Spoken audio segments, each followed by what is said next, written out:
And Rehoboam went to Shechem, for to Shechem were all Israel come to make him king. And it came to pass, when Jeroboam the son of Nebat, who was in Egypt, whither he had fled from the presence of Solomon the king, heard it, that Jeroboam returned out of Egypt. And they sent and called him. So Jeroboam and all Israel came and spake to Rehoboam, saying, Thy father made our yoke grievous. Now therefore ease thou somewhat the grievous servitude of thy father, and his heavy yoke that he put upon us, and we will serve thee. And he said unto them, Come again unto me after 3 days. And the people departed. And King Rehoboam took counsel with the old men that had stood before Solomon his father while he yet lived, saying, What counsel give ye me to return an answer to this people? And they spake unto him, saying, If thou be kind to this people, and please them, and speak good words to them, they will be thy servants forever. But he forsook the counsel which the old man gave him, and took counsel with the young men that were brought up with him, that stood before him. And he said unto them, What advice give ye that we may return answer to this people, which have spoken to me, saying, Ease somewhat the yoke of that thy father did put upon us?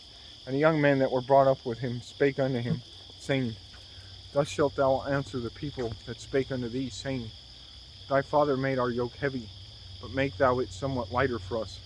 Thus shalt thou say unto them, My little fingers shall be thicker than my father's loins. For whereas my father put a heavy yoke upon you, I will put more to your yoke. My father chastised you with whips, but I will chastise you with scorpions. So Jeroboam and all the people came to Rehoboam on the 3rd day, as the king bade, saying, Come again to me on the 3rd day. And the king answered them roughly. And King Rehoboam forsook the counsel of the old men, and answered them after the advice of the young men, saying, My father made your yoke heavy, but I will add thereto. My father chastised you with whips, but I will chastise you with scorpions. So the king hearkened not unto the people, for the cause was of God, that the Lord might perform his word, which he spake by the hand of Ahijah the Shilonite to Jeroboam the son of Nebat. And when all Israel saw that the king would not hearken unto them, the people answered the king, saying, What portion have we in David? And we have none inheritance in the son of Jesse. Every man to your tents, O Israel.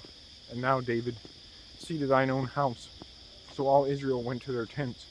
But as for the children of Israel that dwelt in the cities of Judah, Rehoboam reigned over them. Then King Rehoboam sent Hadoram, that was over the tribute, and the children of Israel stoned him with stones, that he died. But King Rehoboam made speed to get him up to his chariot, to flee to Jerusalem. And Israel rebelled against the house of David unto this day.